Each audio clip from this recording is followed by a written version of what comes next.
Well, hi, folks. I'm Michael Tomasky. I'm the editor of the New Republic, and this is the new edition of Tomaskycast, the show where I talk to interesting people who have interesting things to say about things going on in the news. And the gentleman with me here today, I think, is going to have a lot of interesting things to say about something going on in the news right now, today, Friday, December 1st.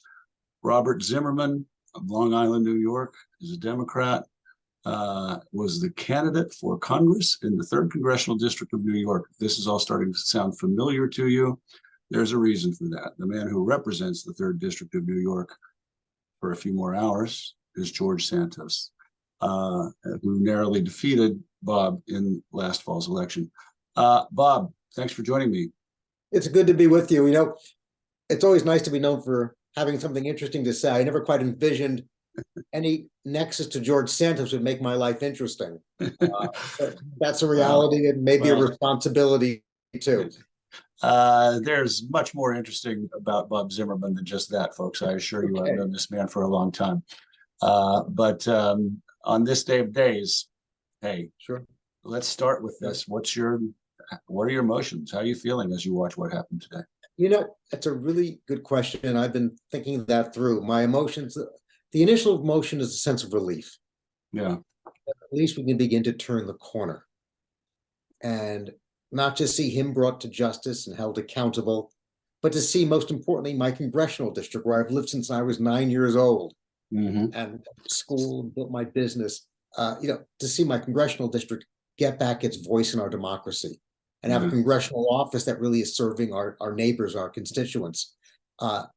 It's hard for people to understand because you all have Congress members, of whether they're Democrat or Republican, but Santos has not been trusted to serve on a committee. He's been a national security danger, according to his own Republican colleagues. He's not been given any sort of grant funding. And of course, his district office has been non-functioning. I mean, I get phone calls consistently, veterans, seniors, people looking for passports, small businesses. They don't know where to go, and they ask for help. And I guess I'm the hardest working non-incumbent, but there are a lot of people like me who are helping out and trying to fill the void here. So there's a personal sense of relief, but also there's a sense of great outrage because, frankly, Santos, in his own inept, petty, crooked way, really disclosed the major flaws and failings in our system. Yeah, and that's not being addressed, and that's really, I think, profoundly serious. I was paying some attention to your race from my vantage point down here in Washington and trying to watch all the races, but I took particular interest in it because it was you and I've known you for so long. And excuse me. And I know that Cook rates it as a narrowly Democratic district. So I just expected that, in a decent Democratic year, which it was, you'd probably win and you'd be in Congress and that would be great. So how do you explain what happened, do you think? Well, the first premise is that it was not a decently Democratic year. Ultimately, Cook, Larry Sabato always rated this district as a toss-up. Cook went between toss-up and lean Democrat. Right. We had a Republican landslide in New York.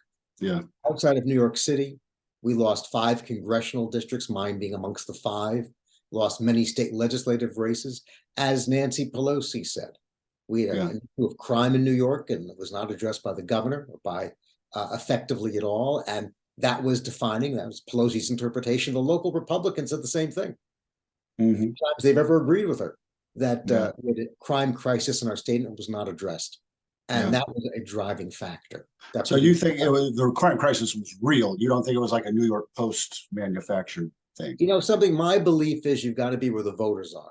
And if people feel they're feeling not safe and secure, they're not safe and secure. And it's not just the New York Post. And I think we Democrats make a mistake, Michael, in just attributing the Post, or it's Fox News, or it's the mayor sounding the alarm. I must tell you, I went to so many homes, especially in the AAPI community, where people had stories about how they were impacted, their friends were, their relatives were. So many parents felt frightened of their kids in school because of assault weapons and because of gun violence. Right. People felt threatened, and you have to respect their feelings and talk about it. And build form, you can't argue it's working when every year the state legislature goes through major changes in it. Yeah. Just reinforcing the message that it's not working. And so there were a lot of not just messaging issues, but substantive issues too that had to be addressed. But that was one factor that produced a Republican landslide. But the other piece of it was in the middle of the campaign, they took my district away. The redistricting lines were we had a Democratic legislature, a Democratic governor. They came up with their redistricting map, and the state court of appeals, which is our highest state court in the state, all Democratic judges throughout the map. And that it was egregious gerrymandering and abusive. So my district went from being a strong Democratic seat to having to becoming not even what the old Swazi Steve Israel district was. It became a much more Republican seat. So between the Republican landslide and redistricting, the redistricting fiasco, this was a district that, in fact, every Democrat on the ticket lost my congressional district. Chuck Schumer, our senator, the most popular figure in New York, lost my congressional. Amazing. I couldn't even tell you who was running against him. Nobody could. And the guy won by 4%. Tom DiNapoli, who's the most beloved figure certainly in New York, including Chuck, he lost the congressional district. And Tom, like I, grew up here. It was that kind of Republican landslide vote. And it wasn't just my race. It was we lost 5 what should have been Democratic seats. So walk folks through the process last year. You win the Democratic primary late summer, and you realize, okay, we're running against this guy Santos. What are we in for? What do we do? Well, here's how it worked. When the district lines were thrown out by the courts, I'm allowed to get a much more Republican district. They took 2 months off the general election. And so I became the nominee August 25th, I think it was. It left me roughly about 2 months and 1 week to go for the campaign. Now, I came off of a very expensive primary. There were 5 people running. In the middle of the campaign, Sam Bankman-Fried, the cryptocurrency fraudster, $750,000. Now, this is a local congressional race, but $750,000 in a super PAC on behalf of one of my opponents, Josh Lafazan. And so it was a race you couldn't take for granted. And so we won substantially, but you couldn't really predict what the primary, what the result was going to be. But it was an expensive one, and I ended up August 25th with very little money in the bank, about 2 months and a week to go for the general election. But here was the good news. The Democratic Congressional Campaign Committee was going to do the opposition research on Santos. That was the good news. And in return, I just spent $20,000 of my own money doing opposition research on myself. Now, I've been through 2 presidential background checks for presidential appointments. And there were no red flags. And the scrutiny is pretty tough. But I still spent 20 grand, did the opposition research. So that was the way, time out, excuse me. So that was an explicit deal with the DCCC. It wasn't an explicit deal, but it was strongly recommended that I do. And so I did it. By the way, it's a good practice. Every candidate should do it. No red flag. That was fine. Grateful for it. And the Democratic Congressional Campaign Committee, I should point out, helped our campaign in many, many ways. And the staff was extremely helpful in many ways. They were on the ground, great advice, great insights. Our team loved working with them. And we had one of the 3rd largest field operation in the country for a non-incumbent. And that was with Casey Sabella's leadership and their guidance, and was very proud. In fact, I still speak to a lot of the young, we had like 300 of them. We had they call themselves the Zimterns. And I still speak with them and check with them regularly. But anyway, so they did a lot of things. But obviously, when it came to opposition research, they missed a great deal of information. They put together an 87-page report. A lot of it was very important and polled well, and we used it. Some things, a lot of major issues they red flagged, if you will, that required more work. And so we went out there with strong attack ads and strong messaging over the fact that, for example, George Santos, despite his law and order claims, bragged on video about bailing out the insurrectionists on January 6th. People who assaulted police officers. In fact, 4 police officers passed away as a result of January 6th. But he bragged about bailing out the insurrectionists. He bragged about supporting a national ban on abortion. He said women would use rape as an excuse to get an abortion, compared abortion to slavery. All things we try to deny, but we had him on record. He condemns the Social Security system, wanted to privatize it. So we had a lot of good issues that polled well. And then we would turn to many different sources in the media with the other issues. And that was a great frustration. And the dirt that the DCCC did dig out, you mean? They kind of heard rumors, red flag. We needed more investigative work. Yeah. You can't expect a local congressional campaign to send a team to Brazil, like the New York Times had a reporter on the ground looking into Santos. Right. Or hire a genealogist. Yeah. Matter. Or one person sincerely suggested I should have hired a facial recognition expert. But this is not Mission Impossible. We're not movies. Yeah. Right. We got 2 months and a week to go, a little money in the bank. We're building up the campaign. On top of this, we got to focus on field and TV and direct mail. And so we turned to the media. And I think a lot of people sincerely wanted to try. But they came back with the same answer. Don't have the money or the staff or the time to do it. Many people from the media said on the air publicly that at least in New York, these local races get lost. The New York media follows the marquee races. Yeah. Frankly, they wrote more stories about the Senate races in Pennsylvania than they did about congressional races. And it wasn't just my race, it was most of the races. Yeah. And these races get lost. And it's a real problem. And frankly, a lot of it's just financial burden. I had one editor say to me, there are 60 to 80 crazy people running. We can't investigate everybody. Yeah. But so forth and so it was a real, did we realize that every aspect of this guy's life was a lie? Of course not. Did I think he was out of his mind? Oh, he spent 5 minutes with this guy. You knew he didn't have it all together. Yeah. People thought he was too crazy to win. They didn't realize how much the district had changed. From the moment I became the nominee, Michael, I was in the margin of error. Yeah. Wow. And we announced it publicly to make people understand the district had changed. But here we go. So it was a real frustration. And we certainly gave it our all to get the message out there. But it's a problem because, let's face it, local media is your front line of defense for our democracy. Yeah. And if local media is not strong, we're all jeopardized by it. Some of this stuff did trickle out through that one paper whose name I don't remember, which did a very several. The North Shore Leader through Grant Lally. Yeah.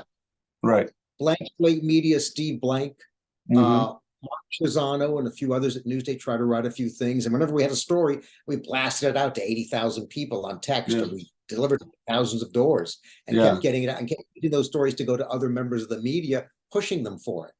This is what's going on here. Can you go further? So some did get it out there, but there was a sense that this was a Democratic seat and this guy was too crazy to win. Ask Hillary Clinton how that theory worked. But I hear you. Well, that was a frustration for sure. But there are a lot of other factors in place too. Yeah, you mentioned. By the way, the irony of it all, Michael. Santos has been running for Congress for 4 years. Yeah. Local Republicans never looked into him. Tom Suozzi, the fellow who was in Congress before me, never did opposition research into him. Wow. And so it was a perfect storm in many ways. Between redistricting, the Republican landslide, and the problems we have with the DCCC. You mentioned a few minutes ago you only had to spend 5 minutes with him to see how crazy he was. I assume you, in some strange, tortured way, did get to know him a little bit when you ran against him. What was that like? It's very odd. I mean, he debated me, I think, twice, and then never showed up again. He wouldn't appear in front of editorial boards. Yeah. He went to a civic meeting. He would speak for maybe 5-10 minutes and say he had to rush off to another meeting. Yeah. We did one time we were together. It was at Marsha Kramer's TV show. Yeah. And had us on set together. Yeah. And that's WCBS, right? So she's still WCBS, Marsha Kramer. Right. And it's very much his tactics were very typical of the Republican tactics. Yeah. Just denounce everything, say it's all a lie. I would quote literally what he said on camera, and he would say, "You're making that up," or "That's just not true." I mean, words in my mouth, whatever. Yeah. It was just, and the goal, of course, and this is a tactic around the country. It's the goal for the MAGA candidates is to have the viewer look at this and say, "Oh, who the hell knows," and just tune it out. Yeah. And just write it off. Right. And that's a real danger because if you don't have aggressive anchors, aggressive moderators saying, well, these are the facts or they're not the facts, you're sort of left to everyone sitting there shrugging. Yeah. And that's a problem.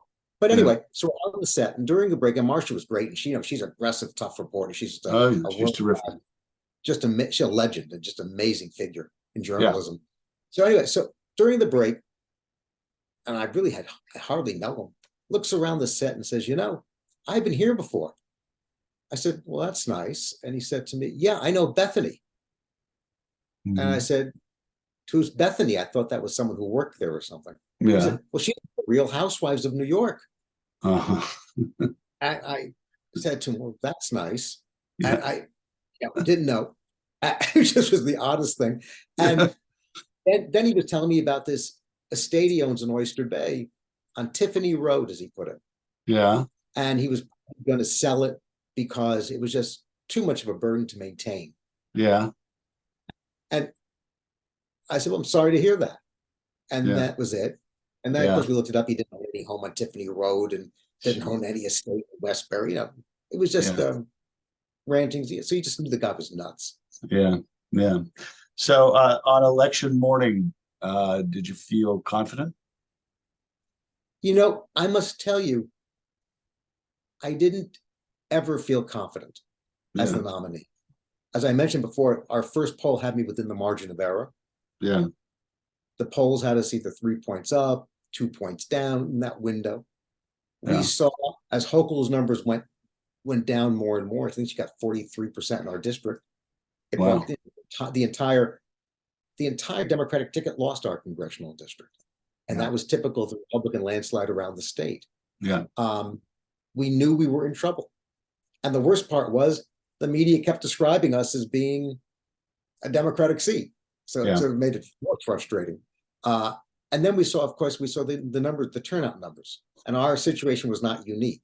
I think our turnout was about 47% Democrat, 61% Republican. Oh my gosh. So the turnout numbers, and this was, I think statewide, it was 51% Democrat, 64% Republican, something like that. You saw Republicans turning out at very high levels, Democrats turning out at what was considered average in a gubernatorial year, maybe a little below. Yeah. But that was certainly an indication of the trouble we were all facing. Yeah. And that was certainly and I was proud to be endorsed by Republicans. I had all the newspaper endorsements. I had the last Republican congressman for this district, John LeBoutelier, endorsed my candidacy. He endorsed my candidacy because they saw just how unfit he was to serve. But when you vote a party line and don't look at the candidates, this is what happens. And look, I'm a proud Democrat, but I would never tell anybody to vote a party line. Yeah. I was talking to police officers. They stopped me and said, how the hell did you lose to this guy? And I said to them, tell me something. After you voted for Zeldin, what'd you do? And two of them started to laugh. Yeah. One said, how'd you not vote for Zeldin? And, right. Sure. And one of them said to me, I didn't even know he was my congressman, so I read about all the scandals. Yeah. So it's part of the problem. It was just that kind of party line voting. Lee Zeldin, incidentally, was the Republican. I'm sorry? Lee Zeldin, incidentally, was the Republican nominee for governor in New York against Kevin. I'm sorry. Let's flash forward to December 18th, I think it was, of last year, when the New York Times finally did do that big story where we learned everything that we now know about George Santos. What the heck was your feeling as you were reading that story? It's funny. First, September 17th, I get a text from George Santos. I think it was the first night of Hanukkah or something, wishing me a wonderful Hanukkah. Yeah. So I wrote back and said, every best wish for the holidays to you and your family. I think it's always good to double. And he writes back a heart emoji. I mean, I don't even know what that's about. And then, of course, September 18th, I get a tweet at 5:30 in the morning from a very dear friend. He's reading the New York Times story. And so, of course, I go on my iPad, pull it up. At first, I thought, thank goodness it's finally out. Yeah. Because nothing about this guy made any sense. Yeah. It's finally out. And then I'm sure I must have shouted into my pillow 3 or 4 times that morning, how come this didn't come out earlier? Yeah.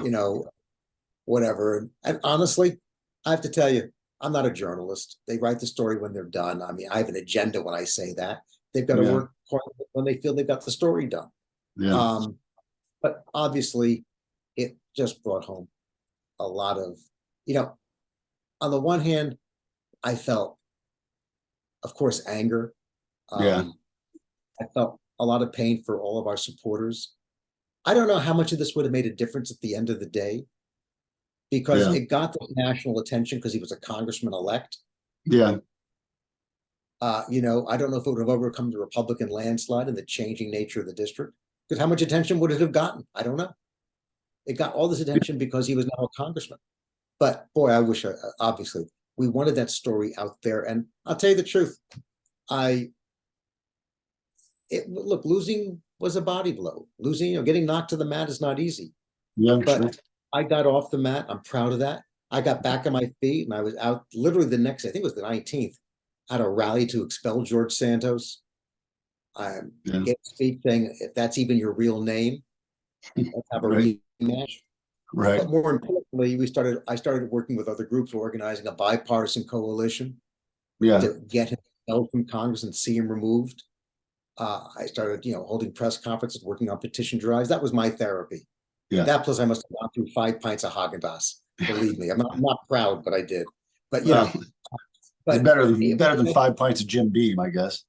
I guess so. You're right. Yeah. But all that being said, I got out there and I started, speaking at rallies, working with people, and that was my therapy to deal with this, trying to work, get removed. Yeah. But no, in many ways, I was glad that I really was, first and foremost, awed by the work the Times did. Yeah. It was great reporting. It was very important. Obviously, because I have an agenda, I wish it came out earlier. Yeah. But I wish the DCCC picked up a number of those red flags earlier.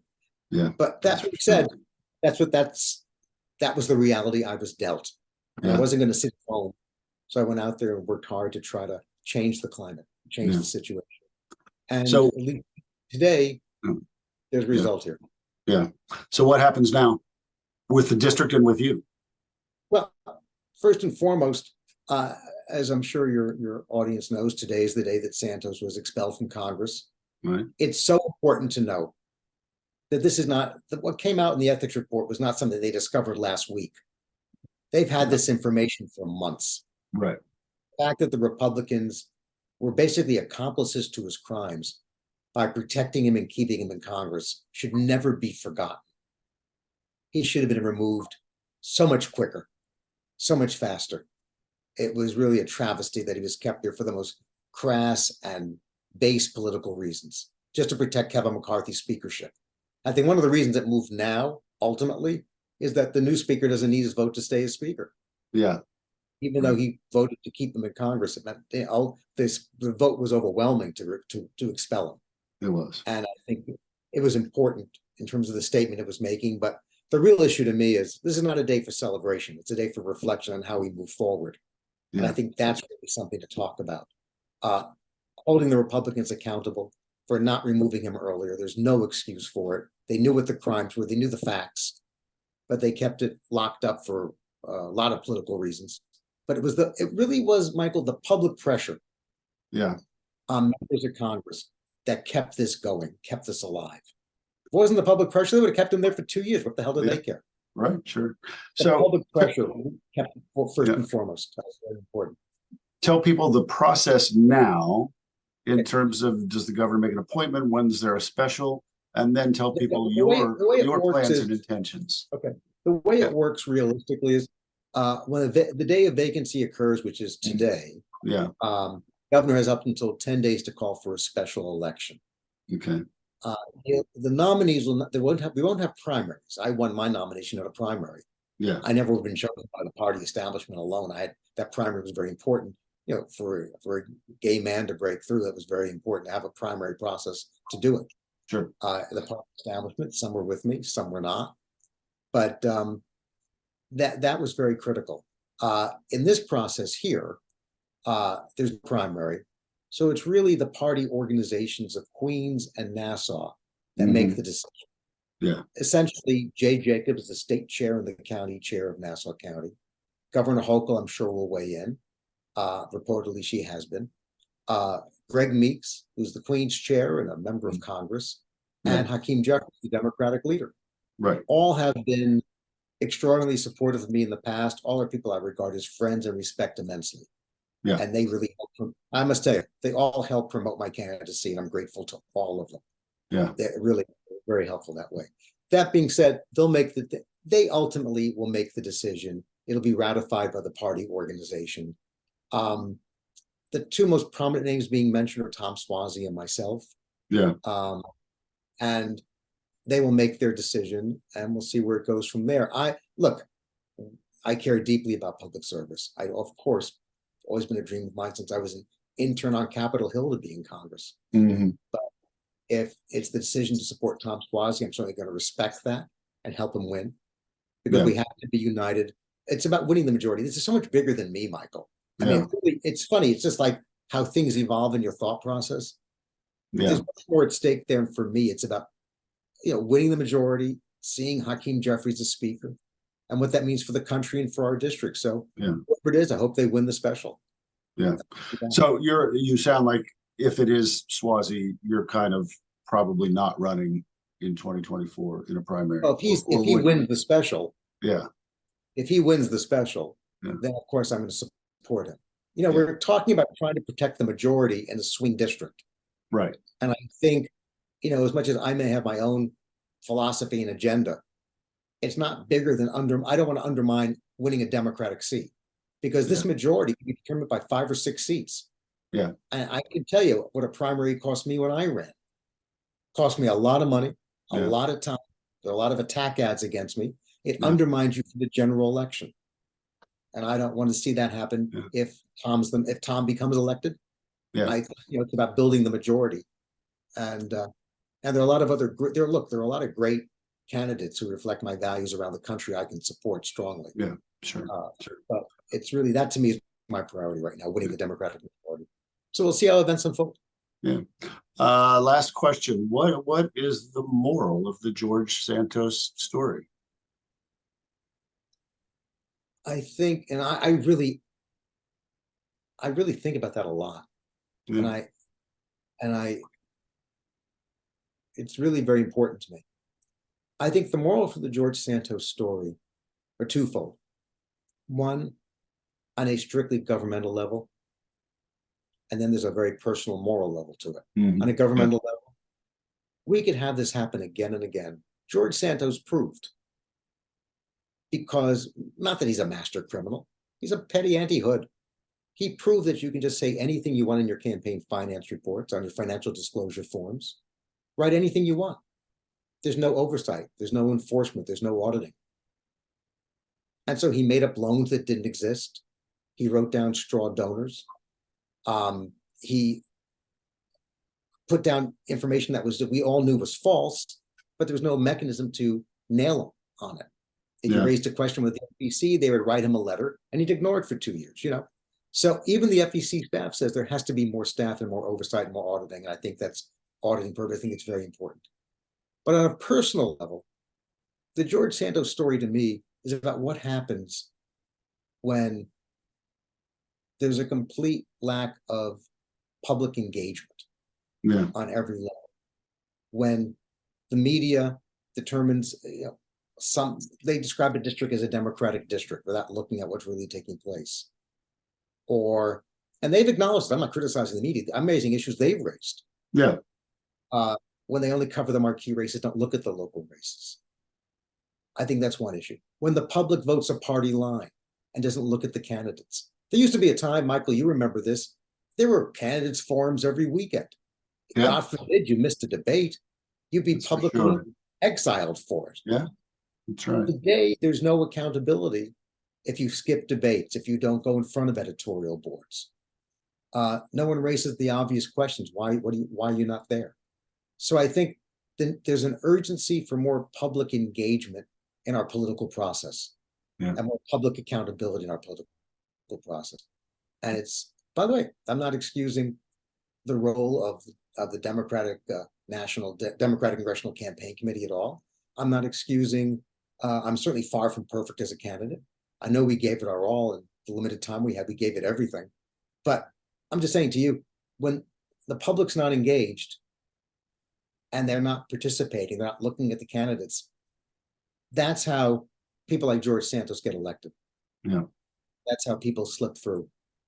And so I think it should be a real call to action to make sure that you know who your candidates are, make sure that you see them at debates, make sure they participate in scrutiny in debates, and you ask them important questions.